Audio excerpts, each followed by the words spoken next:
அஸ்ஸலாமு அலைக்கும்.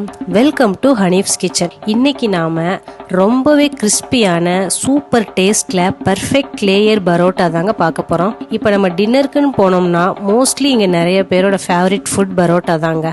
அது கூட கறி குழம்பு வச்சு சாப்பிட்றது நிறைய பேர் விரும்புவாங்க. ஸோ நம்ம இன்னைக்கு இந்த வீடியோல பர்ஃபெக்ட் லேயர் பரோட்டா எப்படி செய்யறதுன்னு பார்க்கலாம் வாங்க. இதுக்கு நான் ஃபர்ஸ்ட் 3 கப்பு மைதா மாவு எடுத்திருக்கேங்க. இந்த மைதா மாவு பார்த்தீங்கன்னாக்கா கடையில் பரோட்டா மைதா மாவுன்னு தனியாக இருக்குதுங்க. அந்த மாவு வாங்கி நீங்கள் சேர்த்துக்கோங்க.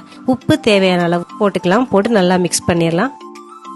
தண்ணி கொஞ்சம் கொஞ்சமாக ஊற்றி நல்லா பிசைஞ்சிடலாங்க. நீங்கள் நார்மலாக மைதா மாவு வாங்கினீங்கன்னா அதில் முட்டை உடைச்சு ஊற்றுறது, சுகர் போட்டுக்கணும், சோடாப்பு சில பேர் சேர்த்துக்குவாங்க. இப்படி ஏகப்பட்ட ப்ராசஸ் இருக்குது. நீங்கள் அந்த மாதிரிலாம் எதுவும் செய்யாமல் இந்த பரோட்டா மாவுன்னு தனியாக விற்கிதுங்க. அதை வாங்கினீங்கன்னா சிம்பிள், உப்பு மட்டும் போட்டு பிசைஞ்சு வச்சிங்கனாக்கா வேலை முடிஞ்சிச்சு. நல்லா பிசைஞ்சதுக்கு அப்புறம் 2 டீஸ்பூன் எண்ணெய் ஊற்றி ஒரு 2 மினிட் நல்லா பிசைஞ்சிடலாம்.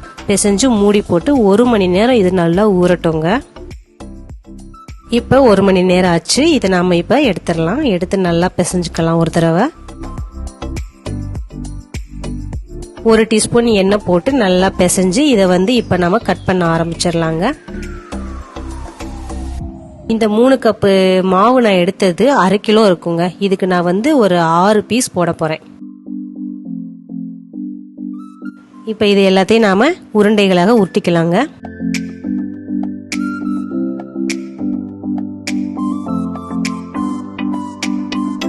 நல்லா அழகா இந்த மாதிரி உருண்டை போட்டு போட்டு வச்சிடலாம் எல்லா மாவையும். நம்மளுக்கு பாத்தீங்கன்னா ஒரு 6 பரோட்டா இப்ப நம்ம இதுல பண்ண போறோங்க. இப்ப உருண்டை எடுத்து நல்லா தேய்ச்சு லேசா கொஞ்சம் எண்ணெய் போட்டுக்கலாம். எண்ணெய் போட்டு நம்ம நல்லா அழகா தேய்க்க ஆரம்பிச்சிடலாம். நீங்க எவ்வளவு தூரம் மெலிசா தேய்க்க முடியுமோ அந்த அளவு நல்லா மெலிசா தேய்ச்சிருங்க. கொஞ்சம் கூட மாவு கனமாவே இருக்கக்கூடாது. ஸோ நல்லா தேய்ச்சி கொடுத்துருங்க. உங்களால கையில தேய்க்க முடிஞ்சா கையில தேய்ச்சி கொடுங்க. இல்லாட்டி நீங்க ரொட்டி கட்டை வச்சு நல்லா தேய்ச்சி ரொம்ப மெலிசா நல்லா தேய்ச்சிருங்க ஃபுல்லா. கொஞ்சம் கூட மாவு கனமாவே இருக்கக்கூடாதுங்க. எங்கெல்லாம் உங்களுக்கு கனமா தெரியுதோ அந்த இடத்துல பூரா கையை வச்சு நல்லா அழுத்தி விட்டு நல்லா மெலிசா ஆக்கி விட்டுருங்க.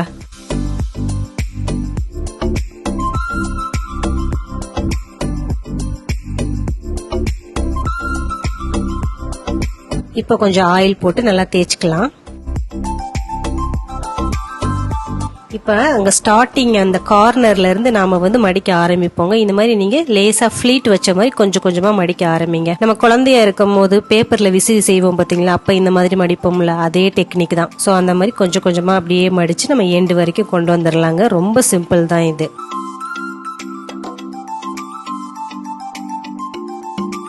இப்ப ஃபுல்லா இந்த மாதிரி நல்லா அழகா ஃபிளீட் மாதிரி வச்சாச்சு. வச்சதை நல்லா கொஞ்சம் கொஞ்சமா நல்லா இழுத்து விடுங்க. இழுத்து விடும் போது அதோட லென்த் இன்னுமே கொஞ்சம் ஜாஸ்தி ஆகும்.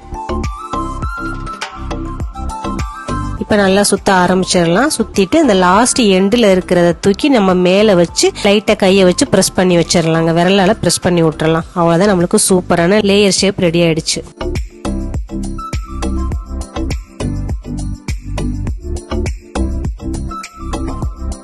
நான் அடுப்பு ஆன் பண்ணி தோசைக்கல்ல வச்சிடுறேங்க. தோசைக்கல்லு காயட்டும். அதுக்குள்ள நாம இங்க பரோட்டாவுக்கு பரத்திடலாம். பரோட்டாவுக்கு பரத்தும் போது பாத்தீங்கன்னா நீங்க எல்லா பக்கமும் ஒரே மாதிரி பரத்தணுங்க. ஒரு பக்கம் லேசா, ஒரு பக்கம் தடிமனா, அந்த மாதிரி இல்லாம எல்லா பக்கம் சமமா ஒரே மாதிரி பரத்திக்கோங்க. சப்பாத்திக்கு பரத்துற மாதிரி கொஞ்சம் கனமாவே பரத்திக்கோங்க. ரொம்ப லேசா பரத்த வேண்டாம். பரோட்டா கொஞ்சம் கனமா பரத்தினாதான் உங்களுக்கு நல்லா இருக்கும்.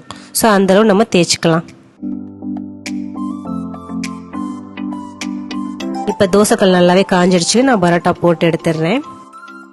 போட்டு 1 நிமிஷம் கழிச்சு நாம திருப்பி போட்டுக்கலாம்.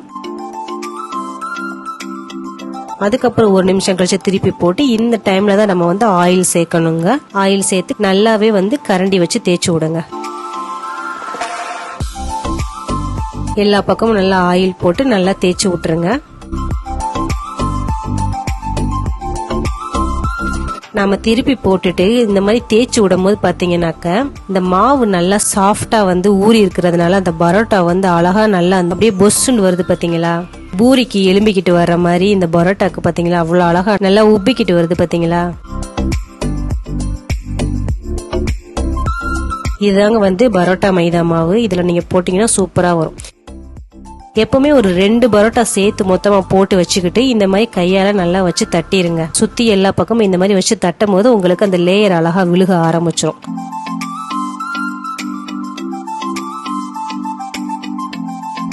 ஸோ பரோட்டா சுட்டு வச்சுட்டு இந்த மாதிரி ரெண்டு பரோட்டாவா வச்சு தட்டி தட்டி வச்சுக்கோங்க. அப்ப அழகா அந்த பாத்தீங்களா சூப்பரா லேயர் லேயரா வந்துருச்சு. அப்படியே கடை பரோட்டா மாதிரி சூப்பரா இருக்குதுங்க.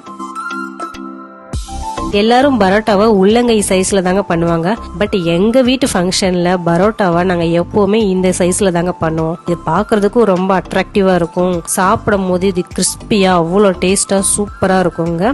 இதை கறி குழம்பு வச்சு சாப்பிடும் போது இது வேற லெவல்ல இருக்கும். நீங்க கண்டிப்பா இந்த கிறிஸ்பியான லேயர் பரோட்டாவை செஞ்சு பாருங்க. செஞ்சு பார்த்து எப்படி இருந்துச்சுன்னு நம்ம கமெண்ட் பாக்ஸ்ல நம்மளுக்கு டிராப் பண்ணுங்க. அப்படி நம்ம சேனலை சப்ஸ்கிரைப் பண்ணிருங்க. அப்படியே பக்கத்துல இருக்க பெல் ஐக்கானையும் கிளிக் பண்ணிருங்க. அதோட நம்ம எல்லா வீடியோஸும் பார்த்து என்ஜாய் பண்ணுங்க. Thank you.